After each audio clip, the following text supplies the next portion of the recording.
Alhamdulillah Rabbil Alamin, wassalatu wassalamu ala ashrafil anbiya'i wal mursalin wa ala alihi wa sahbihi ajma'in.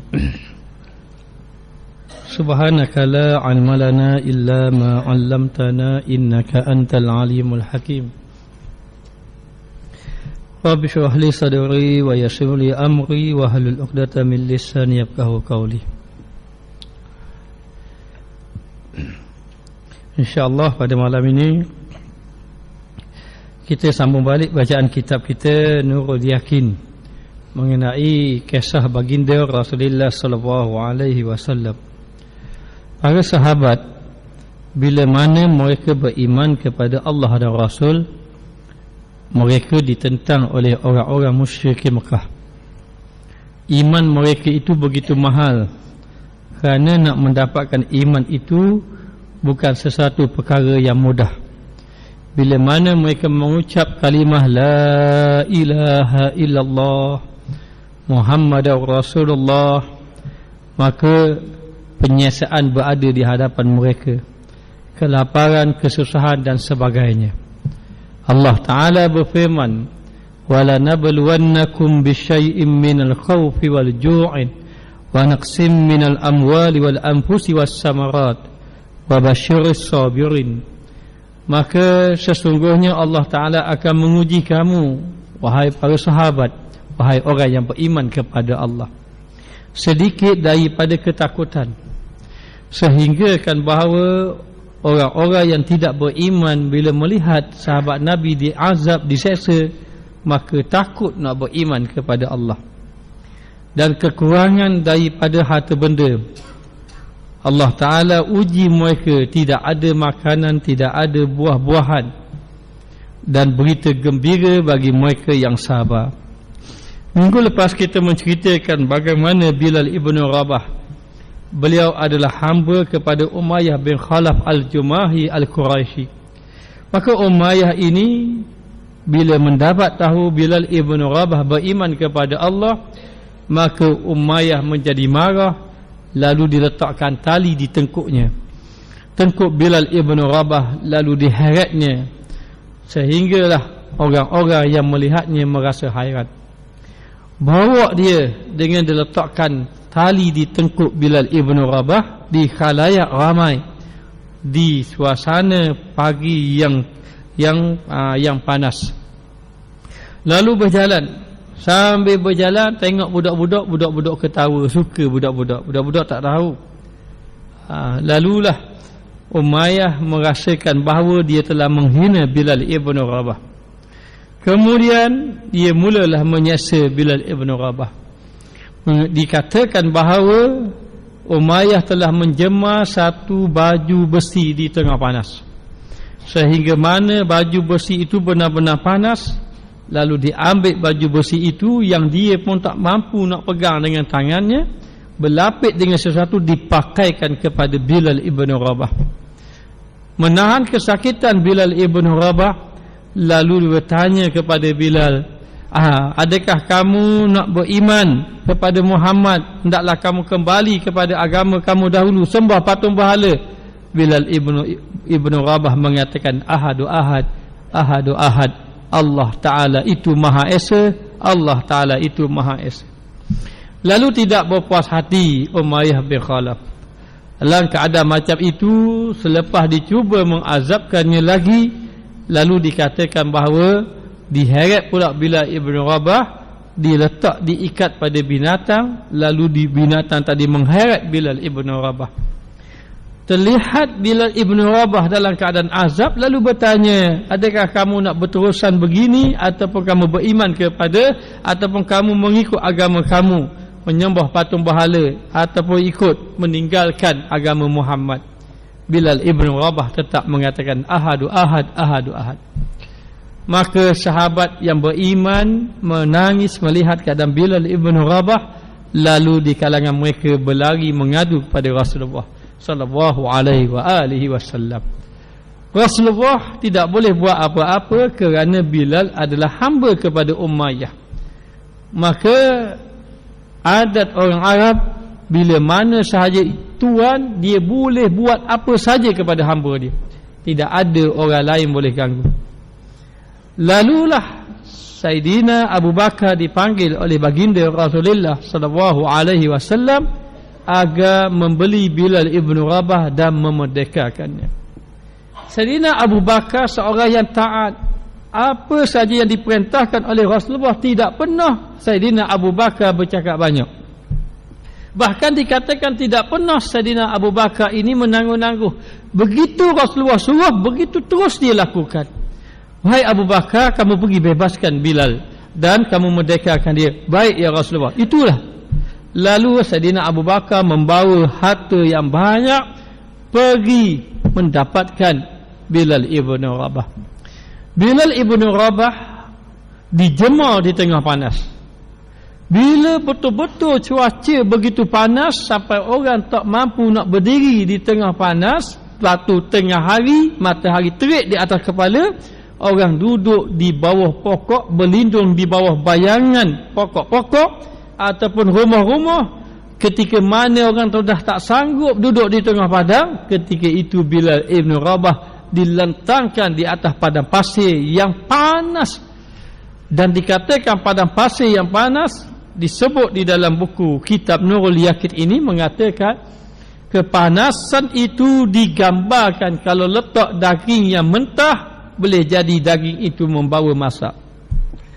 Dalam keadaan panas yang terlentang itu, lalu diangkatnya batu diletakkan di atas dada, sehingga kan bila Ibnu Rabah menjadi sesak napasnya. Ketika itu katanya Umayyah, beginilah keadaan kamu sehinggalah kamu mati, kecuali kamu keluar daripada agama Muhammad dan kamu menyembah Lata dan Uzza, yakni patung berhala. Disangkakan dengan azab penyesaan demikian bila Ibnu Rabah meninggalkan agama Muhammad, tidak sekali-kali Bilal Ibnu Rabah mengatakan ahadu ahad, ahadu ahad. Ketika itu datang Sayyidina Abu Bakar As-Siddiq. Wahai Umayyah, kenapa kamu seksa hamba kamu ini? Kata Umayyah, ini hamba aku, ikut suka aku nak buat. Dia tidak ikut aku. Kata Sayyidina Abu Bakar, kamu seksa dia pun tak guna apa-apa. Dia kalau kamu seksa dia sampai ke mati pun dia tidak akan ikut kamu. Nah kalau macam itu terpulang, tapi aku nak seksa dia. Umayyah tetap nak menyeksa dia. Kata Sayyidina Abu Bakar kepada Umayyah, hendaklah kamu jualkan kepada aku. Kata Umayyah, aku tidak mau jual. Sayyidina Abu Bakar seorang yang bijaksana. Lalu Sayyidina Abu Bakar kata, wahai Umayyah, cuba kamu fikir, kalau kamu seksa hamba kamu ini Bilal, seksa, dia akan mati di atas kalimah ini. Kalau kamu seksa sampai mati, dia pasti akan mati. Kalau seksa sampai mati, kamu tidak akan dapat apa-apa daripada seksa dia. Maka kalau kamu jual kepada aku sebelum hamba kamu ini mati, seksa kamu sudah seksa dia, kamu sudah buat penyiasaan kepada dia, kamu sudah dapat memuaskan hati kamu dengan menyiksa hamba kamu ini. Dalam waktu yang sama kamu pula dapat duit. Tapi kalau kamu tidak mau menjual, kamu dapat seksa, duit kamu tak dapat. Cuba kamu fikir. Umayyah duk fikir, betul juga kata Abu Bakar ini. Dah kalau macam tu aku nak jual dengan harga sekian-sekian, diletakkan dengan harga yang sangat tinggi. Nak tengok pula Sayyidina Abu Bakar. Dia ingat Sayyidina Abu Bakar ni jenis sayang. Tidak. Sayyidina Abu Bakar dengar macam itu, lalu terus membelinya. Bila terus membelinya, akhirnya cepat-cepat dibuangkan batu yang ada di atas dada tadi. Ini kebijaksanaan Sayyidina Abu Bakar. Kalau Sayyidina Abu Bakar musyawarah, duk fikir dulu, sembahyang istiqamah dulu, mati bila Ibn Rabah. Maknanya. Tapi Sayyidina Abu Bakar terus mematikan hujah Umayyah. Sehingga Umayyah tadi akhir sekali menjualkan Bilal ibn Rabah. Lalulah selamatlah Sayyidina Bilal ibn Rabah. Maka Sayyidina Abu Bakar As-Siddiq bila saja dia membeli Bilal ibn Rabah, maka Bilal ibn Rabah adalah hamba kepada Sayyidina Abu Bakar As-Siddiq. Maka Sayyidina Bilal ibn Rabah bersyukur kerana aku menjadi hamba kepada Sayyidina Abu Bakar. Namun demikian, Sayyidina Abu Bakar menunjukkan sekali lagi kebaikannya terus tanpa berlengah-lengah selepas dibelinya daripada Umayyah, lalu dibebaskannya, dimerdekakannya. Maka ketika itu Sayyidina Bilal ibn Rabah dipapah, sudah tidak larat dia berjalan begitu sehingga kakinya terheret di atas tanah, di atas kelemahan tubuh Bilal ibn Rabah diazabkan. Kemudian Bilal ibn Rabah masih lagi boleh bercakap lagi. Lalu Sayyidina Bilal ibn Rabah berkata, terima kasih banyak-banyak wahai Sayyidina Abu Bakar, sekarang engkau telah membebaskan aku, nanti aku akan mencari harta, aku akan membayar kembali. Sayyidina Abu Bakar kata, tidak wahai Bilal, aku ini membeli kamu, aku merdekakan kamu kerana Allah dan Rasul, kerana kamu ini beriman kepada Allah di atas kalimah la ilaha illallah. Akhirnya Sayyidina Abu Bakar menyuruh orang ini, sahabat, membawa Bilal ibn Rabah di hadapan baginda Rasulullah sallallahu alaihi wasallam.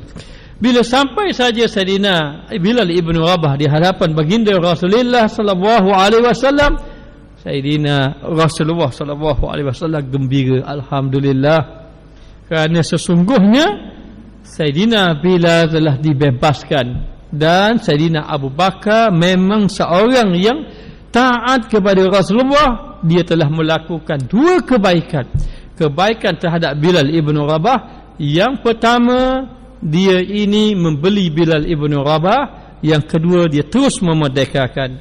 Maka dengan sebab dia ini, Sayyidina Abu Bakar As-Siddiq telah membelanjakan harta pada jalan Allah atas kalimah la ilaha illallah, lalu Rasulullah membaca ayat di hadapan Sayyidina Abu Bakar, turun ayat Al-Quran firman Allah Ta'ala mengenai Sayyidina Abu Bakar yang memerdekakan Sayyidina Bilal, dan dibaca juga ayat mengenai Umayyah bin Khalaf yang telah menyeksa Bilal ibn Rabah. Allah Ta'ala berfirman, fa'anzautukum naran talazza la yaslaha illa al-ashqa alladhi kazzaba wa tawalla wa sayujannabuha al-asqa alladhi yu'ti ma lahu yatazakka wa ma li ahadin 'indahu min ni'matin tujza illa ibtigha'a wajhi rabbihil a'la wa la sawfa yarda.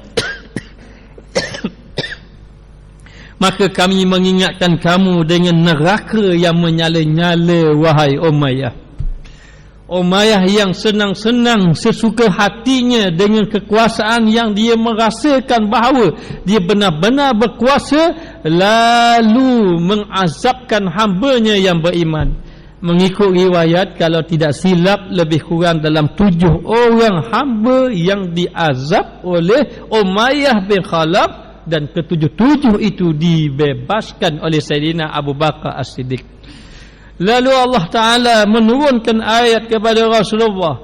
Walaupun Rasulullah ini membaca di hadapan sahabat, maka sahabat membaca di hadapan Umayyah. Fa'anzautukum naran talazza, aku memberi peringatan kepada kamu wahai Umayyah, naran talazza, yakni api yang menyala-nyala. La yaslaha illa ashqa, tidak disediakan api neraka yang menyala-nyala ini illa ashqa, kecuali orang yang mendapat kecelakaan, kecuali orang yang mendapat kebinasaan, ataupun orang yang melakukan kejahatan kepada para sahabat yang beriman kepada Allah Subhanahu wa ta'ala. Para sahabat telah mendengar orang-orang yang mengazabkan sahabat ini diancam oleh Allah Ta'ala azab api neraka Allah Ta'ala. Maka ayat ini, kata ulama, ditujukan kepada Umayyah bin Khalaf bila mana dia itu menyeksa Bilal ibn Rabah, yang mendustakan allazi kazzaba wa tawalla, yang mendustakan petunjuk Allah, Apa yang dikatakan oleh Bilal itu benar. Wahai Umayyah, Tuhan yang kamu sembah, Lata dan Uzza itu tidak memberi manfaat sedikit pun. Habis itu siapa yang memberi manfaat? Kata Umayyah kepada Bilal ibn Rabah. Bilal ibn Rabah mengatakan Allah Ta'ala yang memberi manfaat. Maka marah Umayyah, lalu suruh ulang lagi. Betul kamu kata macam tu? Ya, Allah Ta'ala. Selepas daripada itu diazabnya Umayyah bin Khalaf. Maka apa yang dikatakan oleh Bilal ibn Rabah kepada Umayyah bin Khalaf, alladzi kazzaba, dia mendustakan, wa tawalla, dia berpaling, dia tidak mau mengikut apa yang dikatakan oleh hambanya, yakni Bilal ibn Rabah. Maka Allah Ta'ala cerita, wasayujannabuhal asqa, adapun satu orang lagi disediakan mereka itu bagi orang-orang yang bertakwa. Siapa itu? Yakni disediakan mereka itu syurga, yang mana mereka itu membelanjakan hartanya kepada Allah Ta'ala. Wasayujannabuhal asqa, maka dijauhkan mereka itu daripada api neraka kepada orang yang bertakwa. Siapa dia itu orang yang bertakwa? Allazi yu'ti malahu yatazakka, yang Allah Ta'ala beri harta kepadanya, yatazakka, lalu dia membersihkan harta dia. Yakni membersihkan harta dengan menggunakan harta pada jalan Allah dan Rasul. Sayyidina Abu Bakar seorang yang sangat kaya, dengan kekayaan yang ada pada Sayyidina Abu Bakar As-Siddiq. Sayyidina Abu Bakar As-Siddiq telah ramai memerdekakan hamba dengan jalan membelinya terlebih dahulu, kemudian memerdekakannya. Dan begitu juga hartanya dibantu kepada sahabat-sahabat yang susah, orang-orang yang tidak ada kemampuan, maka dibelanjanya harta pada jalan Allah Ta'ala. Wa ma li ahadin indahu min ni'matin tujza, dan tidak ada seorang pun yang memberi sesuatu nikmat kepadanya yang harus dia balas. Tidak ada nikmat kalau dia bagi pada orang dia minta balas, tidak ada. Dan nikmat yang diberi pada orang pun tak mampu nak balas kepada Sayyidina Abu Bakar, disebabkan banyaknya infak fi sabilillah pada jalan Allah Subhanahu wa Ta'ala. Allah Ta'ala beritahu kenapa Sayyidina Abu Bakar sanggup habiskan harta, illa batira wajhi rabbihil a'la, dia tidak lain kerana mencari wajah Allah yang tinggi, yakni yang dimasukkan wajah di situ adalah keredaan. Dia mencari keredaan Allah saja. Asalkan Allah Ta'ala rada dengan harta yang dia ada, maka digunakan. Asal Allah Ta'ala rada, maka Allah Ta'ala cerita, ini siapa yang menghabiskan harta untuk orang-orang yang tertindas, yang susah, maka itu Sayyidina Abu Bakar. Ayat ini ditujukan kepada Sayyidina Abu Bakar. Walasawfa yarda, dan dia akan diredai oleh Allah Subhanahu wa Ta'ala di negeri akhirat kelak. Dia akan rasa gembira, dia akan rasa suka. Maka demikianlah orang yang ada harta lalu gunakan pada jalan yang Allah Ta'ala reda, dia akan bergembira, dia akan suka dekat negeri akhirat kelak. Maka ayat ini diceritakan tentang dua watak. Satu watak yang jahat, yang dia itu menyeksa sahabat. Satu watak yang baik, yang mana dia itu melakukan kebaikan kepada orang lain. Harta yang dia ada digunakan pada jalan Allah Subhanahu wa Ta'ala. Maka ayat yang kita baca tadi, Allah Ta'ala menyebut bahawa Sayyidina Abu Bakar telah membeli Sayyidina Bilal, lalu memerdekakannya dengan gunakan wang dia sendiri. Ketika mana Rasulullah kata pada Sayyidina Abu Bakar, wahai Abu Bakar, kamu kena memerdekakan dia. Sayyidina Abu Bakar pun setuju, ya terus. Dia taat betul pada kepada Rasulullah sallallahu alaihi wasallam. Lalu dia pergi beli. Dia pergi beli itu, dia tak beritahu ke orang. Memang Sayyidina Abu Bakar ini, dia bahagian buat kebaikan, dia mengatasi orang lain. Tidak ada. Sehingga kan Sayyidina Umar kata, kalau macam ini tak akan menang aku dengan Sayyidina Abu Bakar As-Siddiq. Sedikit cerita kisah perlumbaan Sayyidina Abu Bakar dengan Sayyidina Umar. Ketika mana Sayyidina Abu Bakar As-Siddiq menjadi khalifah Rasulullah, Sayyidina Abu Bakar tidak dikenali dengan Amirul Mukminin, dia dikenali dengan khalifah Rasulullah. Apa makna khalifah? Pengganti Rasulullah. Ketika dia Sayyidina Abu Bakar menjadi khalifah Rasulullah, satu hari sebelum sembahyang, Sayyidina Abu Bakar telah dapat berita. Beritanya ialah mengenai seorang orang tua. Orang tua yang duduk di hujung kampung yang tidak ada orang mengambil berat tentangnya. Entah ada makan, tak ada makan, tidak ada makan. Maknanya susah orang tua dan tidak ada orang yang mengambil berat langsung kepada orang tua tadi. Maka Sayyidina Abu Bakar As-Siddiq dapat berita ini sebelum subuh. Maka Sayyidina Abu Bakar menjadi imam. Bila dia menjadi imam sembahyang subuh, lepas sembahyang subuh kebiasaannya Sayyidina Abu Bakar akan berwirid berzikir sampai matahari terbit, sampai cerah, kemudian sembahyang sunat. Maknanya, tetapi hari ini berlainan. Selepas daripada sembahyang subuh, sedikit wirid yang dibaca, tidak sebagaimana biasa yang panjang, lalu Sayyidina Abu Bakar terus keluar daripada masjid. Bila Sayyidina Abu Bakar terus keluar daripada masjid, ada sahabat yang tidak tahu, lalu tertanya-tanya. Di antaranya Sayyidina Umar. Sayyidina Umar bertanya, kenapa Sayyidina Abu Bakar Khalifah Rasulullah tergesa-gesa keluar daripada masjid, yang biasanya dia berwirid, berzikir? Katanya, wahai Umar, kamu tidak tahu ke bahawa Sayyidina Abu Bakar telah dapat berita sebelum daripada subuh ada seorang orang tua yang tidak diambil berat tentangnya. Maka Sayyidina Abu Bakar mungkin tak pergi mendapatkan dia. Lalu Sayyidina Umar dapat tahu, Sayyidina Umar pun kejar daripada belakang. Bila kejar daripada belakang, ternyata Sayyidina Abu Bakar As-Siddiq telah pergi ke rumah seorang wanita yang tua, yang mana wanita itu duduk keseorangan diri. Maka Sayyidina Umar ini dia ikut mengekori dalam keadaan Sayyidina Abu Bakar tidak mengetahuinya. Maka bila dia tengok daripada jauh, Masya Allah, dia tengok apa yang dilakukan Sayyidina Abu Bakar. Sayyidina Abu Bakar tengok orang tua tadi dalam keadaan makanan, dia terus balik semula rumah dia, dia ambil gandum, dia pergi pula buat makanan, bagi makan. Ketika mana makcik tu makan, dia bersihkan rumah, dia bagi pula. Maknanya sampai betul-betul segala tindakan Sayyidina Abu Bakar As-Siddiq ini diperhati oleh Sayyidina Umar. Selepas daripada itu, Sayyidina Abu Bakar balik, sudah disediakan makanan, sudah disediakan bekalan, boleh jadi diberi wang sedikit, kemudian sudah dibersihkan rumahnya. Sayyidina Umar pun datang, Moci, jumpa Moci tadi.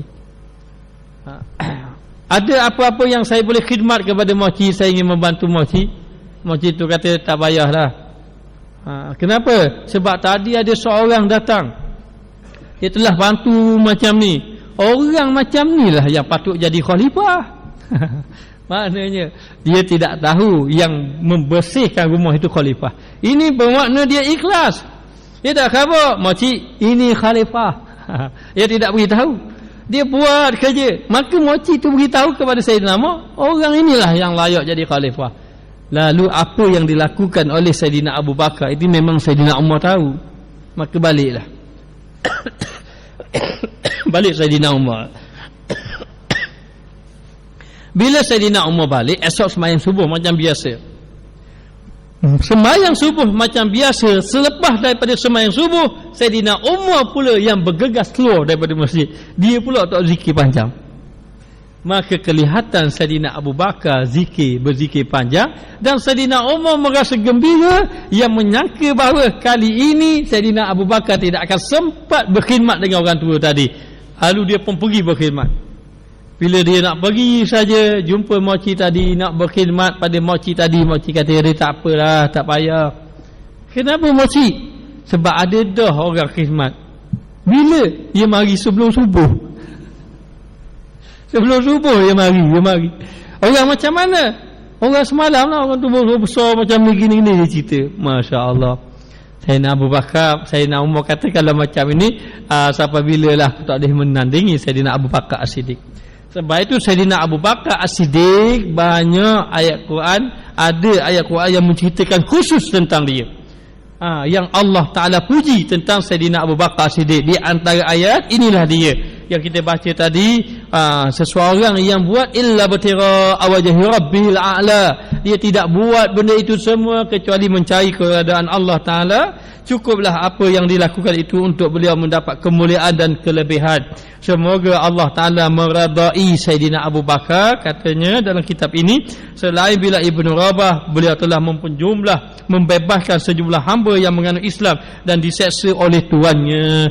Yang diseksa diselamatkan 7, yang tidak diseksa dibebaskan, itu lagi ramai di kalangan hamba.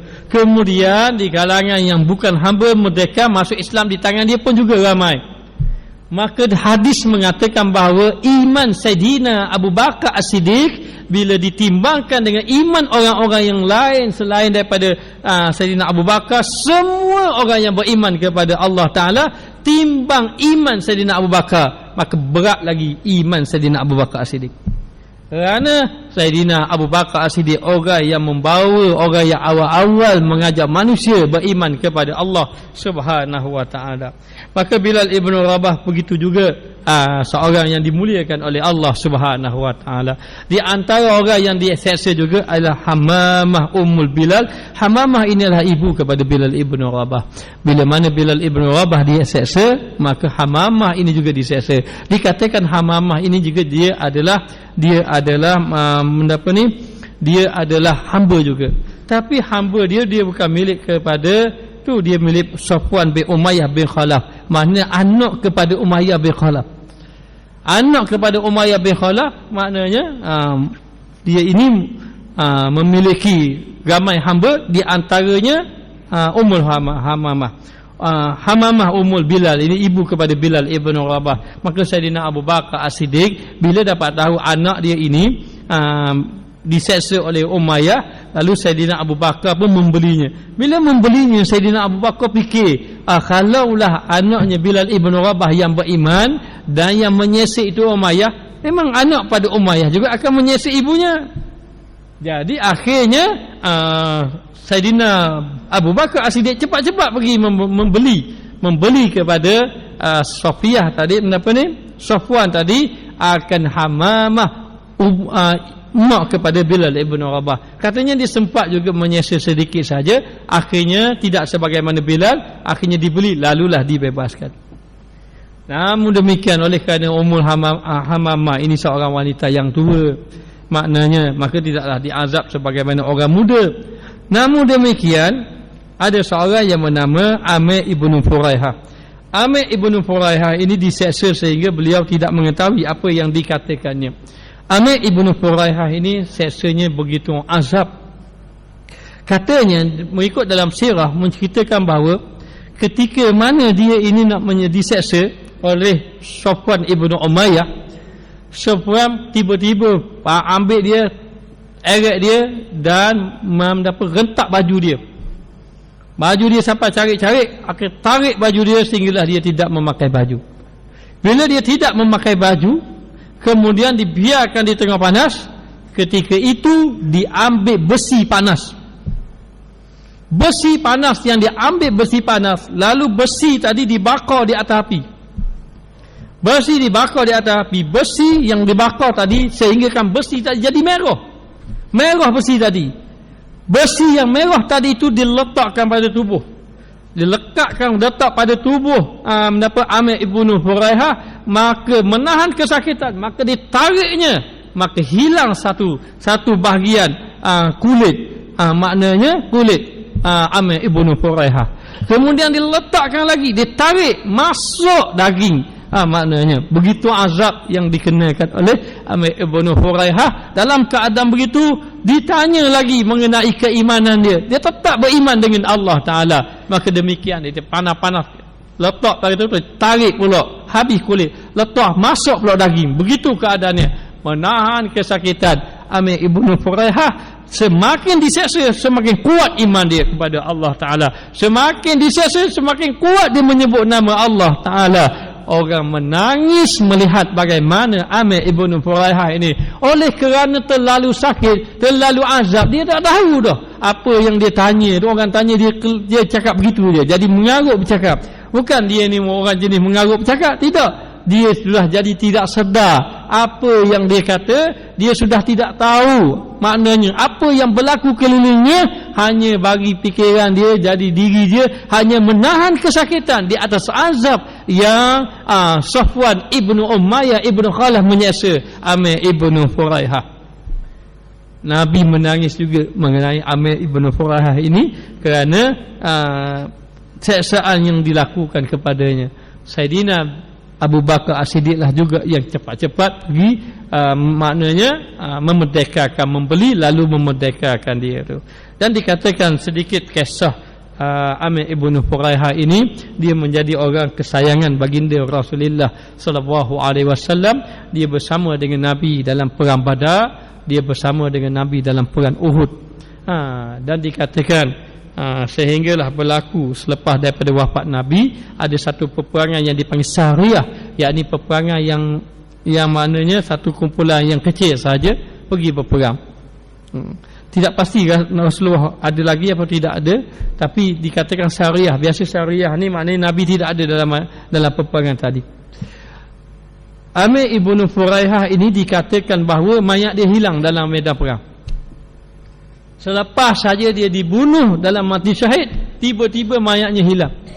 Bila mayat dia hilang, ada di kalangan orang-orang yang tidak beriman melihat mayatnya terapung di atas udara.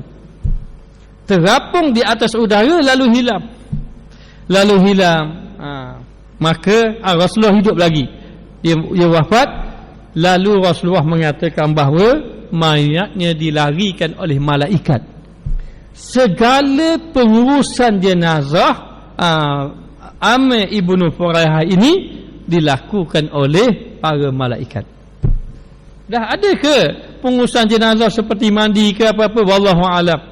Kerana Hanzalah orang yang mati syahid dimandikan oleh para malaikat mayat dia. Sedangkan kita bila orang mati syahid tak boleh mandi, tapi para malaikat mandi mayat Hanzalah.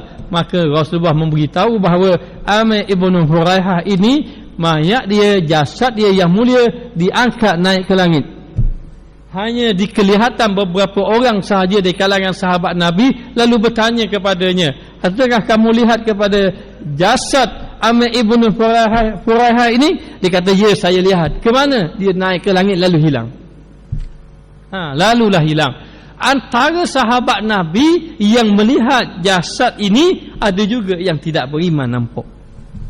Pihak musuh pun nampak. Maka pihak musuh yang nampak jasad Amir ibn Furaihah ini terus beriman kepada Allah Subhanahu wa taala.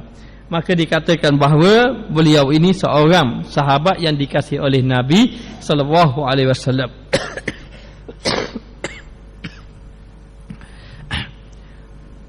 Zinnirah, seorang perempuan, beliau diseksa kerana mencari keredaan Allah Ta'ala, dan ini juga ada dalam kitab kisah dia. Dan dia di antara orang yang memeluk Islam. Katanya dia adalah hamba kepada Abu Jahal, dan Abu Jahal menyeksa beliau, menyeksa ini. Dan dikatakan bahawa Sayyidina Abu Bakar juga di antara orang yang memerdekakan dia. Lalu dikatakan dia diseksa sampai matanya buta. Sehinggalah matanya buta. Dan dalam keadaan buta itu juga ditanya dia adakah mahu lagi beriman ataupun menyembah Lata dan Uzza. Dia tetap ingin beriman kepada Allah Ta'ala. Apa yang dialaminya itu hanya menambah lagi keimanannya kepada Allah. Abu Jahal tanya pada dia, apakah kamu semua tidak merasa hairan dengan keadaan mereka ini dan pengikut-pengikut mereka? Sekiranya apa yang didatangkan oleh Muhammad merupakan satu kebaikan, nescaya mereka tidak akan mendahului kita dalam mendapatkannya. Katanya Abu Jahal, mu tak pelik ke? Kalau Muhammad tu betul, apa yang Muhammad bawa tu betul, yang membawa kebenaran tu bukan duduk pada Muhammad, duduk pada aku, kata Abu Jahal. Maknanya kalaulah sesuatu benda yang betul, dok-dang ke Muhammad, dia kata, bahasa Terengganu kita, kalau apa yang dibawa Al-Quran tu kalau betul kebenaran tu duduk pada aku, bukan duduk pada Muhammad. Dan kalaulah kalaulah katakan aku apa yang Muhammad tu bawa tu betul, maknanya perkara yang betul, Quran itu telah dapat pada datuk nenek moyangku dulu. Maknanya, cuba kamu fikir. Jadi dia cuba meracunkan fikiran, dan dia mengatakan bahawa kebenaran tu milik dia. Oleh kerana dia ini tidak, oleh kerana benda itu tidak ada pada dia, Quran tak turun pada puak-puak dia, dan benda itu pada Muhammad, Al-Quran turun kepada Muhammad, risalah itu turun kepada baginda Rasulullah SAW, lalu dia mendustakannya. Dan kenyataan-kenyataan inilah yang diracuni oleh penduduk-penduduk musyrikin Mekah, sehingga penduduk musyrikin Mekah tidak mahu beriman kepada Allah. Setengah daripada mereka mempercayai, oh ya sungguh kan, takkanlah ni anak saudara ngepok saudara nak ikut anak saudara ngepok saudara. Takkanlah pos saudara tak tahu, pos saudara dah tahu dulu pada anak saudara. Jadi benda-benda fikiran ini yang diracuni oleh Saidina yang diracuni oleh Abu Jahal. Abu Jahal ini diracuni oleh Abu Jahal ini, sebahagian daripada mereka itu mempercayai Saidina Abu Bakar lah yang cuba memberitahu kepada orang mengenai kebenaran yang ada pada baginda Rasulullah SAW, yang mana buktinya Saidina Abu Bakar dia telah membeli Zinirah, yang mana wanita ini dibebaskan dia, dan dia beritahu hak Abu Jahal kata itu tak betul, sebab memang Abu Jahal tu orang tak betul. Yang betulnya adalah baginda Rasulullah SAW. Lalu dikatakan bahawa Allah Ta'ala turun ayat dengan kata-kata Abu Jahal tadi. Allah Ta'ala turun ayat, wa qala alladhina kafaru lilladhina amanu law kana khairan ma sabakuna ilaihi wa idh lam yahtadu bihi fasayaquluna hadza ifkun qadim. Dan orang-orang kafir berkata kepada orang-orang yang beriman, sekiranya Al-Quran itu suatu yang baik, tentulah mereka tidak mendahului kami beriman. Kalau Quran itu satu yang baik, kalau Quran itu satu yang benar, kami dulu beriman dengan Muhammad. Maknanya mereka tidak akan mendahului kami. Katanya puak-puak kafir musyrikin Mekah, termasuk Abu Jahal. Dan kenyataan ini yang meracuni fikiran orang-orang musyrikin Mekah, sehingga takut nak beriman kepada Allah dan juga Rasul. Maka Allah Ta'ala turunkan ayat dengan menolak, menempelak ataupun menafikan kenyataan mereka itu tidak benar, dan kerana mereka tidak mendapat petunjuk daripadanya. Bukan kerana apa? Kerana dia tak ikut itu, kerana dia tak dapat petunjuk. Petunjuk ni tak kira dulu kediang, dia tak kira besar kecil. Petunjuk ini datang daripada Allah. Allah Ta'ala lah yang memberi petunjuk kepada siapa yang dia kehendaki. Manusia tak boleh beri petunjuk.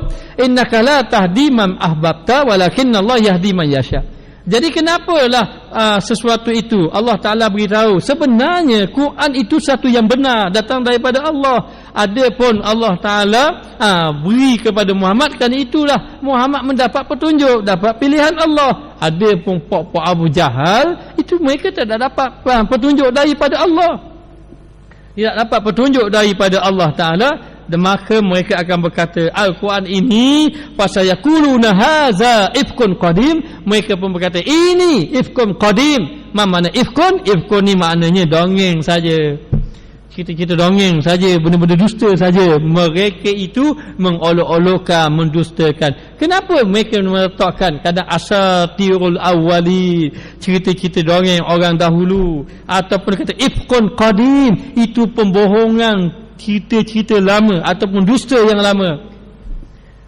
Maka apa-apa yang Nabi cerita dalam Quran, kisah sahabat-sahabat, kisah Nabi-Nabi terdahulu, mereka kata itu cerita dongeng. Apa yang Nabi cerita tentang perlu beriman kepada Allah, tunduk pada Allah, itu dia kata dusta. Yang kena sujud, kena tunduk itu dengan patung berhala. Dia mendustakan apa yang ada di dalam Al-Quran, dia mendustakan Nabi. Dan cerita-cerita Nabi dia mengatakan itu cerita dongeng sahaja. Mereka meracuni pemikiran orang-orang musyrikin Mekah. Maka Nabi membaca ayat. Dia ni Al-Quran, dia itu cahaya. Siapa yang mendengar Al-Quran, orang yang duduk dalam gelap, dia akan keluar daripada kegelapan. Sebab itu disebut yukhrijuhum minaz zulumati ila nur. Nabi ini, orang-orang beriman itu mengeluarkan mereka itu daripada gelap kepada cahaya. Nabi mengeluarkan mereka daripada gelap cahaya. Mereka para sahabat duduk dalam gelap pergi pada cahaya. Maka dibaca Al-Quran. Bila baca Quran, benda pemahaman mereka, racun-racun pemikiran itu jadi terhilang, jadi tahu. Itulah sebabnya orang-orang kafir musyrik Mekah tak benar Quran didengari. Mereka percaya tu hai. Muhammad tak sabar, dia ni tak betul, yang betul Abu Jahal. Dia dengar tu hai. Itulah racun. Tiba-tiba mari ayat Quran tu, tolak lalu. Oh betul Muhammad. Maknanya itu kehebatan Al-Quran. Kenapa? Al-Quran dibaca oleh baginda Rasulullah sallallahu alaihi wasallam. Al-Quran dibaca oleh para sahabat, yang mana para sahabat itu mendapat tarbiyah, didikan gurunya adalah baginda Rasulullah sallallahu alaihi wasallam. Bila sahabat dapat tahu macam tu, suka hati. Sebab sahabat ni dia tengok orang musyrik Mekah macam-macam cara dia buat. Tak boleh cara macam ni begini, bagi yang seksa. Hak tak boleh seksa, racun fikiran lagi. Hak macam ni sekat lagi orang, cerita fitnah macam ni. Bila macam-macam strategi orang-orang kafir buat, sahabat merasa macam bimbang. Bukan bimbang apa?